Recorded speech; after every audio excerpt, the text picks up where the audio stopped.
Humans, elves and dwarves waging a great war? Two priestesses cause great separation and create Aincrad to stop the war? There are elves roaming around on the first floor of Aincrad as well? A banished elven faction of warning alarm meant to signal the destruction of all human safe zones. What is all this lore in Echoes of Aincrad? You may be asking yourself if you come from the anime side, whereas light novel readers could not be more excited about what they're seeing. Welcome SAO survivors, it's me Gamerturk, your best source of Sword Online information, and let's speculate a bit about some story potentials in Echoes of Aincrad. First off, let's catch you all non-light novel readers to the basics of Aincrad lore without reaching for progressive story spoilers. To be frank, the lore entries in Echoes of Aincrad in the demo alone do a good enough job, but briefly, before there was Aincrad, there simply was a normal world below. A world where magic flowed, different creature races living on the continent of Uniel. One day, two priestesses, or goddesses depending on who you ask, cause a catastrophic event called the Great Separation, ripping out chunks from all around the Uniel continent as large as 10 kilometers in diameter up into the air, which eventually form the floating castle of Aincrad. As the chunks have been ripped from all around, different cultures, people, biomes are all separated and turned into the individual 100 floors.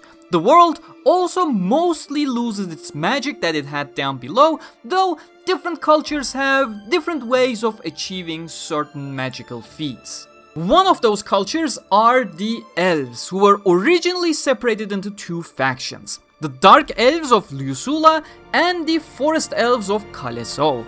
They actually have almost identical cultures, religions, beliefs and goals, but were torn apart by their history. While the Elves already lived considerably long, there was a group that wanted a little bit more. This group stole the sap of the sacred trees that the goddesses used to serve. As a result, they were banished by both the Forest and the Dark Elves and are known as a rogue elven faction, the Fallen Elves. And all of that brings us to today, with adventurers being summoned from the Uniel surface into Aincrad, those being the lore behind players, to challenge the celestial towers in each of the 100 floors, the labyrinths as they're called in player language, and return back to surface. Or, just do the menial tasks that the NPCs themselves find too dangerous or difficult, which lays the foundation for the individual quests on every single floor. And that's where we, the players, come in. Once the official launch of Sword Online commences, a different experience will welcome you in a more lore-accurate way. But after that happens, we do not really know what the story of Echoes of Aincrad will have in store for us. Everything shown has only been the usual "you're trapped in SAO", and with only 2 floors to clear, clearing Aincrad is certainly not our in-game narrative either.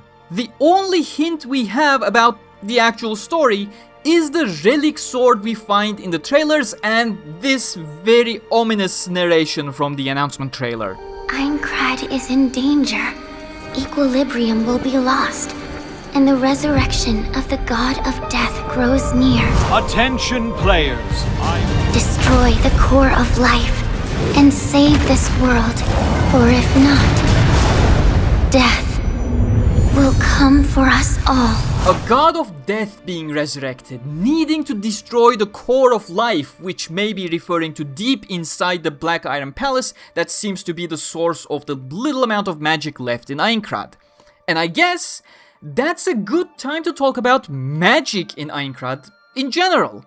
There are no spells or the likes of wizardry in Aincrad. However, there is inherent magic to the land that is used in various applications. For example, the elves possess magical talismans that allow them to walk on water, or more noticeably, they're weak to desolate lands and the sun where there are no trees around, but they can carry around an item that has a limited magic, allowing them to not lose their power to traverse such locations. Similarly, teleport, mana, or health crystals we use are such objects that channel the magical energy of the world.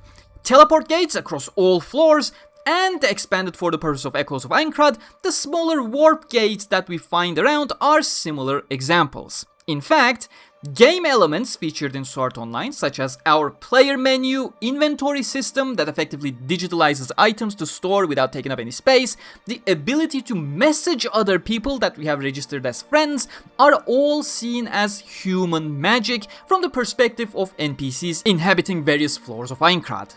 And most importantly, when it comes to magic, the protection of the safe zones that prevent NPCs and players from being harmed within, as well as magical barriers that prevent monsters from being able to invade these safe zones, are a result of the magic flowing through Aincrad.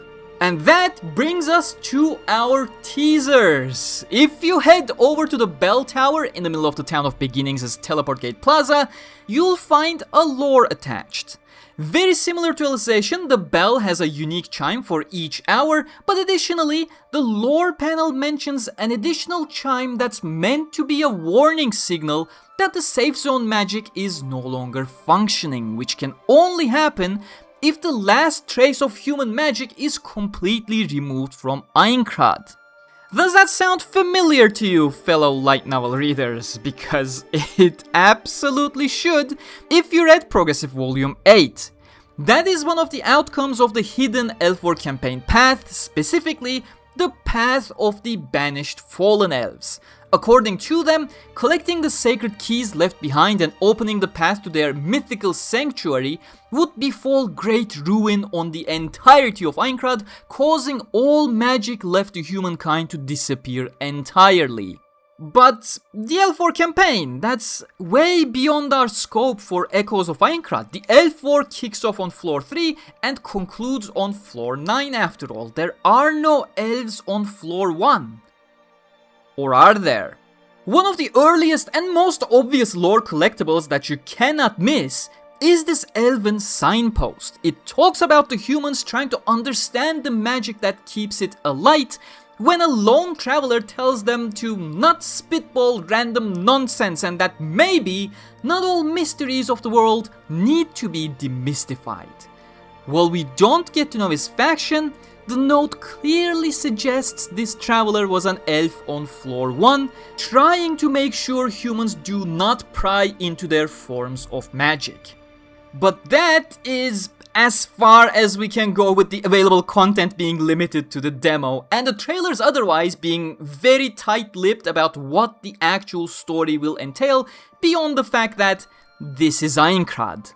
So the question remains open to all of you. What do you think? Are the extensive lore drops everywhere in Echoes of Aincrad a teaser for what's gonna happen in the story, or are they just flavor text to inform you about the mythology of Aincrad? Will we actually get to see the elves that are supposedly living in secret on floor 1? On that note, what actually happened to the dwarves? We have no info on them in Aincrad at all. Whether it's all future teases or not, if you're a lore fan, Echoes of Aincrad will be giving you a lot of what you love, that's for sure. So make sure to check every nook and cranny for more collectibles. I'll see you all July 9 or 10, and I'm sure Kayaba has a wonderful welcome speech prepared for all of us. Until then, stay cool.